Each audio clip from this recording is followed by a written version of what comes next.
we're going to start up again. We have our morning keynote address, so don't go too far, or just stay in the room if you can. I want to give a shout out to Angelo State University, Texas, who's watching us. We also have the University of North Texas at Dallas. We have Mary Lou Fulton Teachers College at Arizona State University. The Center for Leadership, Equity, and Research, offices of Lozano Smith in Fresno, California. The Camaradas at Washington State University, Pullman, and Truckee Meadows Community College in Reno, Nevada. And since we're here, I want to acknowledge a special delegation from the California Teachers Association. Is the CTA here? Stand up. There's like 19 of you, I think. Thank you, all our delegates from CTA. Okay, Aaron, so we'll cut away for you for a couple of minutes. Okay. Thank you, Dr. Murillo. Now, again, we want you to tune in on with your comments about the entire event. Just go to Twitter, hashtag LEAD 2013. Let us know you're here. Take a picture of yourself. Show us that you're here. We've seen a few already. Yes, we have. And we're looking forward to a lot of the comments as well on the live stream. We've got quite a few already. We've got from Dallas, Dr. Romano talking with us there. We've got from, let's see, University of Washington State is online with us live right now. So we're looking forward to the next segment that we're going to have. We're going to have Dr. Raul Ruiz, which I am so excited to see again. I saw him at the Health Summit, and we know him as Dr. Ruiz. I think he should be one of those doctors, you know, on that channel with the doctors. I don't know why they haven't called him yet, but now they cannot even get him with his new appointment. I hope we have the opportunity to talk to him, because I was reading a little bit about his bio, and I was impressed that he actually says that he actually went throughout his community, from business to business, trying to get money for his education. And I thought, wow, that's determination to go to school and further your education. Yes, exactly. So I'd be curious to ask him more about that. I'm curious to ask him what thing is on behind my head. Maybe you can get me a little inspection. Oh. I'm just saying, he's a great doctor. He is a doctor, you're right. He's a great doctor. See? But again, contact us. We are both on Twitter, Babel P. Aragon and Aaron M. Sanchez. And you can always follow LEAD as well, both on Facebook and Twitter. And I think we're about ready to get underway here with Dr. Murillo and the next panel. Take it away, Dr. Murillo. Thank you so much. Thank you so much. Okay, looks like we're ready for our next speakers. Next, we have Susie Sharweed, who will offer introductions for our morning keynote address. Susie Sharweed is Academic Coordinator and English Instructor for International Extension Programs at the College of Extended Learning here at CSUSB, and she is a doctoral candidate in the Educational Leadership Program. All yours, Susie. Thank you. Thank you, Dr. Murillo. Good morning. It is such a pleasure and honor to be here. I'd first like to introduce our moderator, Trustee Mary Jane Sanchez Fulton, the daughter of an immigrant who has been in higher education for over 20 years. She's the only Latina ever elected to the Board of Trustees at the College of the Desert. She serves as the vice chair of the Chicano Latino Caucus of the State of California Democratic Party. And she's a national delegate for the 36th Congressional District and the first and only Latina. She will be moderating for us today.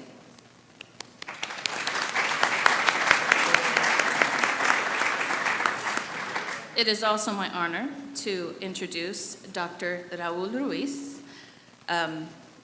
He is not a politician. He is a public servant and physician, dedicated to serving the community.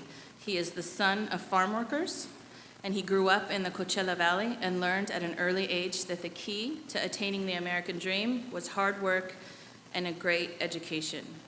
In the summer of 1990, under the hot desert sun, Raul walked from business to business in the Coachella Valley, asking them to invest in their community by contributing to his education. With each investment for college, he made a promise to come back home and serve the community as a physician, which he has done.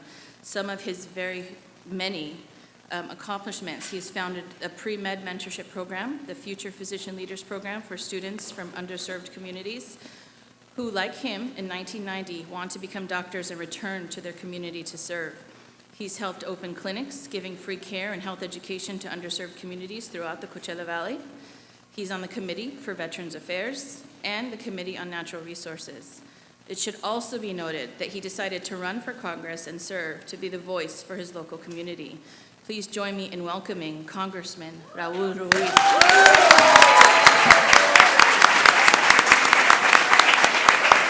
Thank you. Thank you very much. Thank you, Dr. Enrique Morillo. Thank you, Dr. Tomas Morales. Thank you to the Cal State University San Bernardino for hosting this wonderful event. And I want to especially thank all the volunteers, all the students and professors and teachers that took time out of their busy day to make sure that the voice of Latino communities and education is heard not only throughout this country, but in several countries around our globe. So thank you very much for all of your work. I was asked to talk a little bit about my story in the hopes of inspiring the students, but I really want to let you know that in doing so, I do so with complete humility and complete understanding of where you are coming from. And I do so in the hopes of elevating your story and our communities throughout this great country, so that we can look at education as the pillar of the American dream, so that we can look at education as the only means that many of us have when we grow up in underserved communities with no political friends or friends in high places or any other sense of hope and aspirations for those of us that whose parents, for example, like mine, did not have a high school education.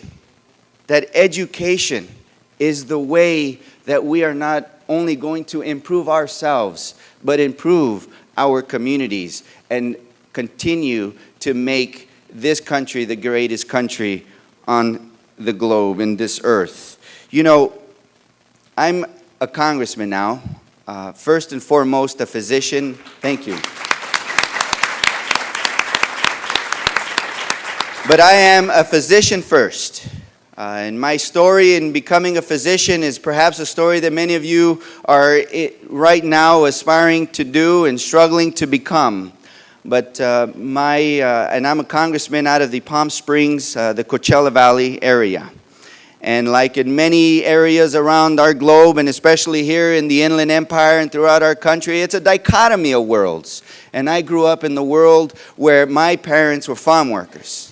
My parents worked in the fields. My mother went up and down California to pick the crops and met my father in Thermal. He was a mechanic in the fields. We grew up with humble beginnings. We lived in a trailer.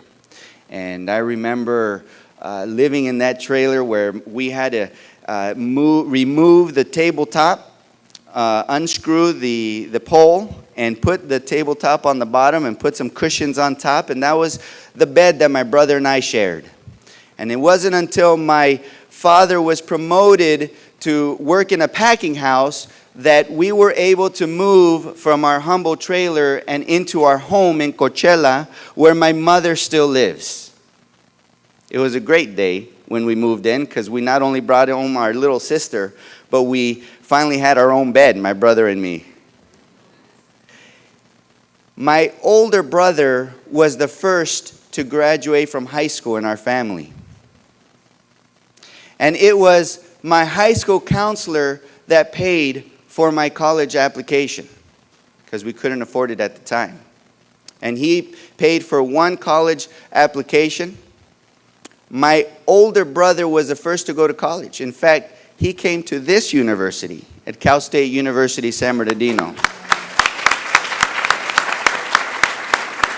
And he had a friend, an African-American student by the name of Carl Smith, who graduated in this program. He was studying to be a college counselor. And he asked my brother, "Where's your little brother applying to?"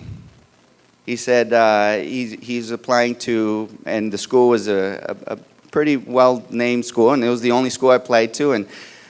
And our friend Carl said, he's nuts. That's the only school he's applying to. So what he did, an undergraduate student with the heart of gold and dedication from this university, drove all the way to my home in Coachella to counsel me about college. And he not only counseled me about college, but he paid for my second application to the University of California, Los Angeles.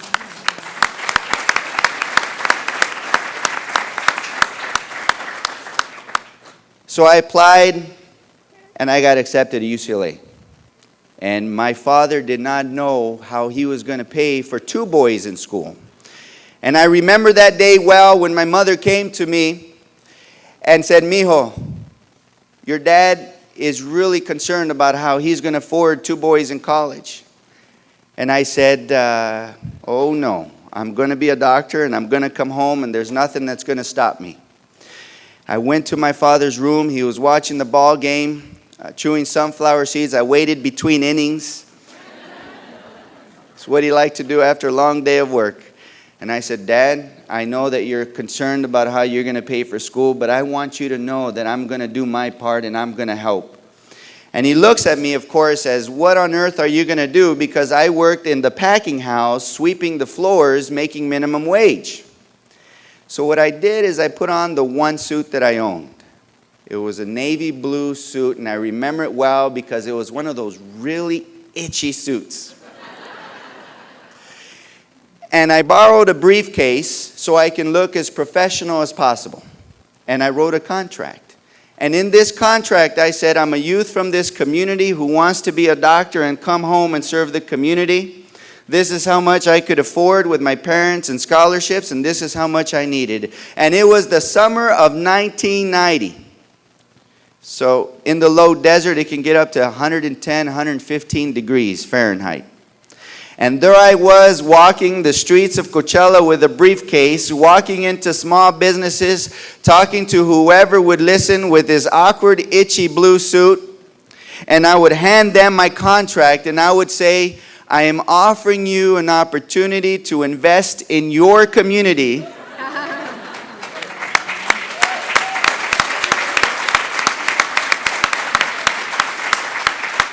"I am offering you an opportunity to invest in your community by investing in my education, because I promise you I will become a physician and I will come home to serve the community." And they gave me $20. $40 straight from the cashier. And there was moments where I got a lot of, "I'm sorry, son, I would like to, but we can't afford it right now." But it didn't discourage me because in between those, I got a few hundreds.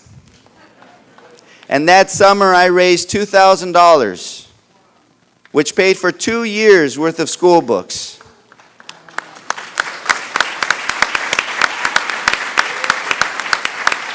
But more important than the money was the idea that a community came together throughout the Coachella Valley and believed in one of their own. Much like all the professors and counselors and high schools and universities and community colleges throughout this great country believe in you to make your dream a reality.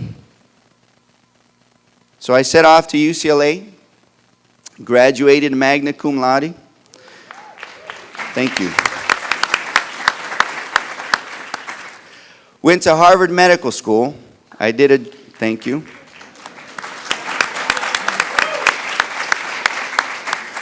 I did a joint degree program with the Harvard Kennedy School of Government, received a master's in public policy. Then I went to the University of Pittsburgh to become a board-certified emergency medicine physician.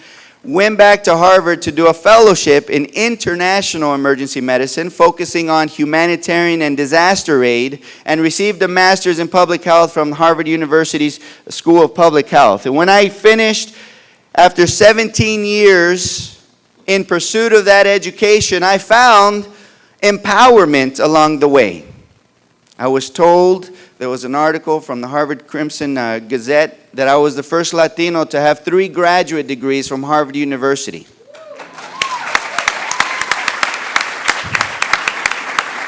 But more important than that was a commitment that I had to the community that I grew up in, to the people that taught me the values of hard work, all those like our parents that work in our restaurants and build our buildings with tired backs and calloused hands day after day after day with minimal rest. All those that dream of nothing more than to give their children the opportunities that they'd never had.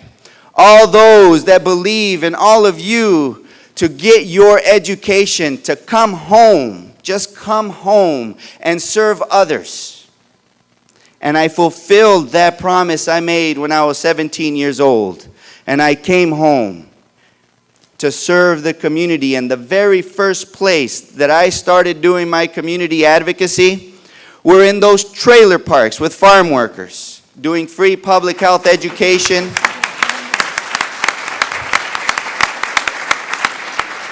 free health care. I started a free clinic for the uninsured through an organization called Volunteers in Medicine.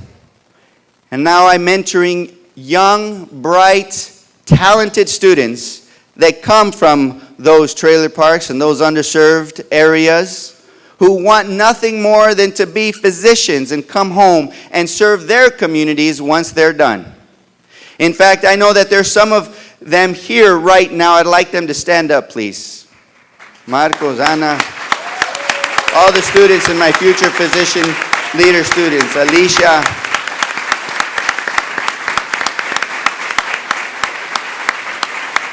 Thank you. Thank you for what you do. It is now part of a program out of the University of California, Riverside School of Medicine, where I was a senior associate dean. I also worked on, as Adam said, the Coachella Valley Healthcare Initiative, where we brought together 9 community forums, the first regional healthcare summit with over 600 people participants to talk about our healthcare access barriers, but more importantly, the solutions to our healthcare access crises that we have here in the Inland Empire. And I decided to run when everybody told me that it was impossible. Just like when they told me when I was 17 years old that getting an education and becoming a physician from farm worker parents without a high school education was impossible. In fact, many told me, "How dare you run for Congress? Why don't you wait your turn?" And I told them, looking back, and I said, I don't have to ask permission to serve the community.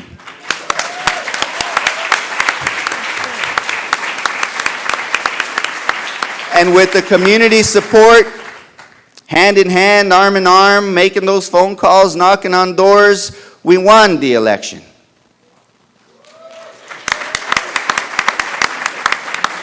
There is so much more now that we can do, because every step in your path towards that American dream and getting an education, you find empowerment along the way.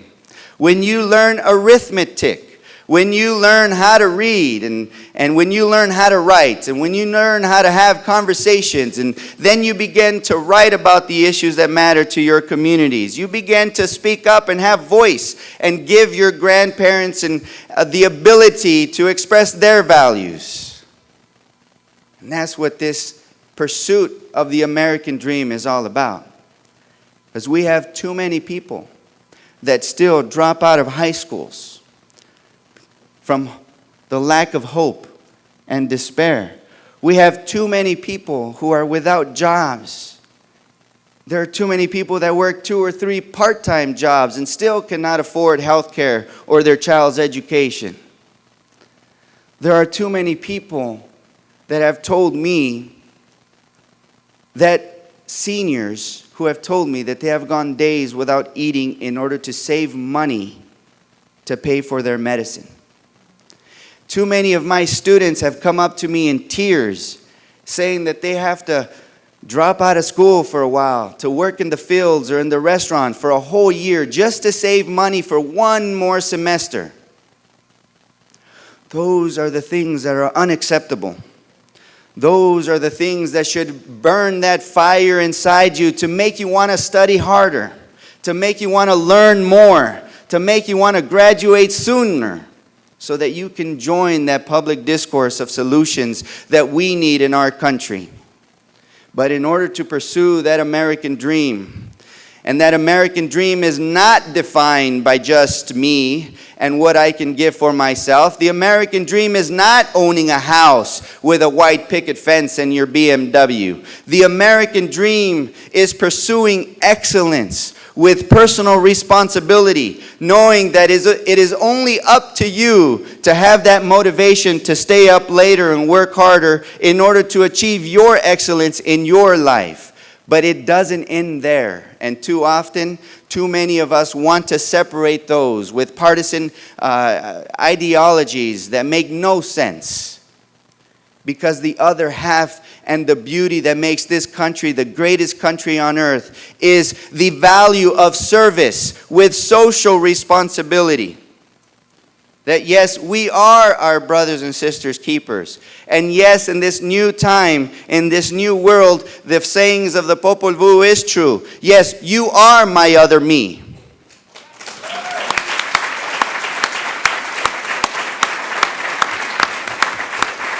And so in pursuit of this new transformation in our communities, we strive for excellence with personal responsibility so that we can serve others to the best of our ability with social responsibility. And that is what I dare all of you here today and those that are watching online and on TV to do. To make that social commitment, to make that social contract first to yourselves in your hearts when you look at yourselves in that mirror and say, Yo sí puedo. Second, to your families and those that have sacrificed so much for you to be here and to study and everything that you're doing. And third, to your community and to this great country who gave us all these opportunities that no matter where you're from, no matter what humble beginnings you start off with, no matter which obstacle you may find yourselves, that you can always succeed if you work hard and follow the rules and strive for your excellence. Before I close, I want to tell you a story. You know, this pin here is what they give us in Congress to let the security guards know that you're a congressperson so that they don't tackle you before you go onto the floor and vote. And they give it to us on our swearing-in day, and all my colleagues were asking me, where's your pin? Where's your pin? And because I refused to put it on. The security guards would stop me and say, who are you? I'd show them my badge, my temporary plastic badge, and they'd say, oh, okay. And they'd tell me, you put your pin on. I refused. I refused to put my pin on because that afternoon we had a little reception in my office in D.C. And in front of a little gathering, my mother was there, and I opened the package and I handed her this pin. And I said, Mom, yo sé qué tanto has sacrificado para esto. I know how much you have sacrificed. And her eyes teared up, and I said, there goes my speech. I can't say anymore. And I had her be the first person to put this pin on me. And I commenced to tell a story that taught me a valuable lesson, a story that my mother instilled in me of values of serving others, because I remember I was about 7, 8 years old, and my mother went to Mexicali, the border town, about an hour and a half drive away. It's a straight drive in the desert, and it was one of those really hot, boring drives, and it was a tough trip. But she promised to buy me my favorite food on earth. That's a mango when we get there. And I'm not talking about just any mango. You know what I mean. I'm talking about the good, big, cantaloupe-sized mangoes that are cut in the shape of flowers and sprinkled with lime and chili powder.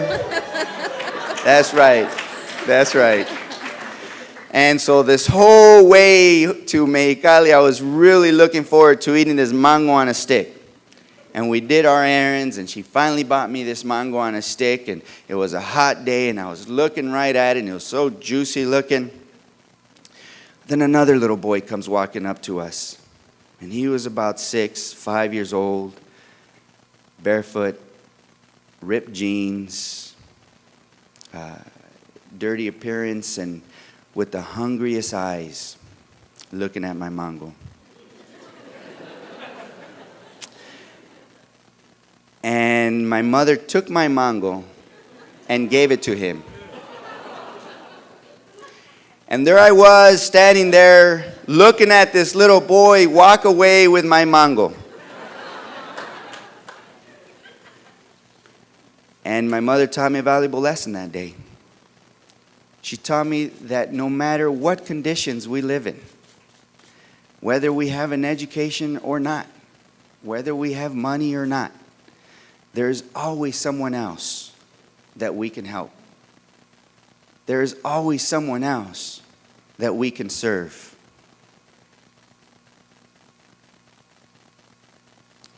I challenge you to have that heart of a servant leader, to have that social commitment and social contract with others. And with that, I want to say thank you. And above all, God bless you, and God bless America. Thank you so much.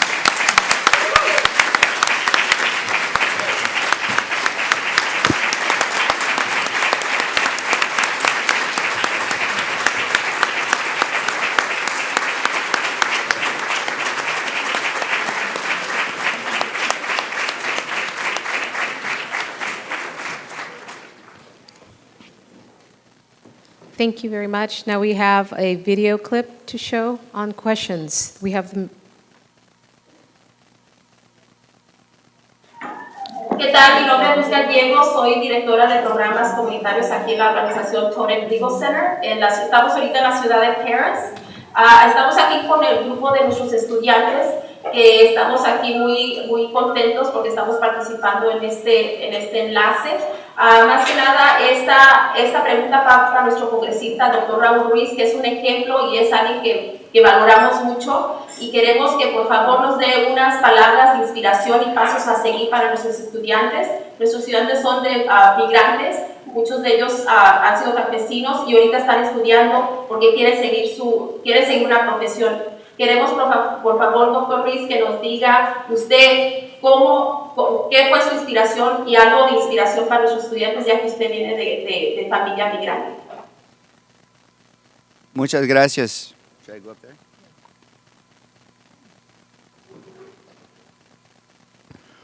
Muchas gracias, Luz, y saludos a los estudiantes que están ahí con ustedes.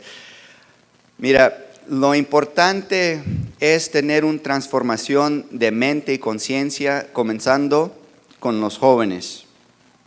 Una conciencia que no se enfoca en la injusticia o en las dificultades, una conciencia no de víctima, pero una conciencia de esperanza, una conciencia que nos vemos unos a otros con la esperanza que nosotros no somos un problema, pero que somos la solución. Y cuando comenzamos a inculcar esta conciencia y transformación de pensamiento en nuestros jóvenes, entonces nuestros jóvenes van a creer que ellos no son el problema, pero son la esperanza y el futuro de este país.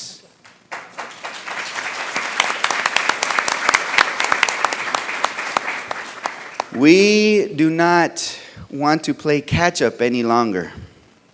We have great disparities in education. And our focus is not to say, how can we be as good as, and how can we remedy our problems? But the focus is, how can we create new paradigms of education, new paradigms of learnings in our classrooms, new paradigms of success, so that we elevate all of us as a communities throughout our country. And we have the capacity. We have the ability. And so that's what I encourage all of us to think, because what we need is that transformation of conscious. Have time for another question from the audience. We have our center podiums right there. If anybody would like to ask the congressman a question.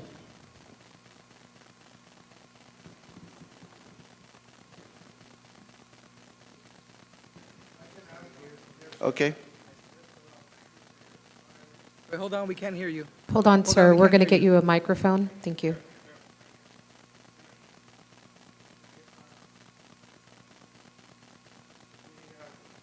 Comments you made about health disparity is obvious, and I wonder what your thinking is about the impact on the Latino low-income population of Obama health program. Well, we cannot separate health, education, and economic development. Too often we keep those in silos and we keep them separated. But there is actually a syzygy and there is actually a synergy that if you focus on one, you're improving the others. But what we have to do is combine them all together. Because those that graduate from high school, and even more so those that graduate from college, live longer, they live healthier, their families live healthier, and they have better jobs with a higher income and health insurance. So you see how they all play together. Better jobs equate to their children having better education. Better health and healthcare access means you can actually work in the jobs, right? You can study in school, and you can have a prepared mind to really fulfill your goals and aspirations. The Affordable Care Act is an imperfect law, but a step in the right direction. And one of the things that I have continuously mentioned in the things that we have to move forward and take the other foot and the other step in the right direction is to address our physician shortage crisis. We have great disparities in the state of California in general, with the Inland Empire being always stuck with the short end of the stick of those that don't have resources to take care of our patients. We don't have enough physicians. We have the worst health indices, and we have the highest unemployment. And we have one of the highest rates of high school dropout rates and lowest college students. You see how they all work together. So what we have to do is really inspire pipelines for our students to fill in those workforces and have the Affordable Care Act now address the physician shortage crisis that we have. For example, in the Coachella Valley, we have one physician per 9,000 residents in our medically underserved areas. The medically appropriate recommendation is 1 to 2,000. So all you pre-med students here and watching, we need you. We need you bad. And we need you to come home. Thank you. Thank you. At this time, we're not going to take any questions. Thank you, Congressman, for your inspirational speech. Thank you, thank you. Congressman Ruiz, we're very proud of you. Come stand back up here, go over here. Let's do another round of applause.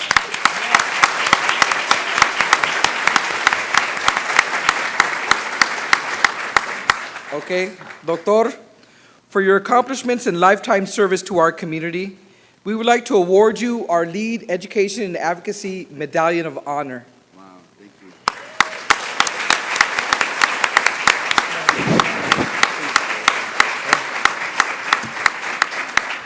Thank you. Thank you, Dr. Murillo, for this great honor and this medal. I really appreciate it. I want to tell all of you that this is a medal that I share with all of you. Just like any success that I've had is not my own. The only thing I can claim my own are my own failures, and my success are all of ours, of our communities. And the honor is mine to be here and be able to participate in these events and to inspire the youth that are here and all those around our country to never, ever give up. So thank you very much. Thank you, sir. Okay, so it's our cafecito time, break time. Okay, so I'll ask our panelists to exit stage right. We want to make sure to get Congressman Ruiz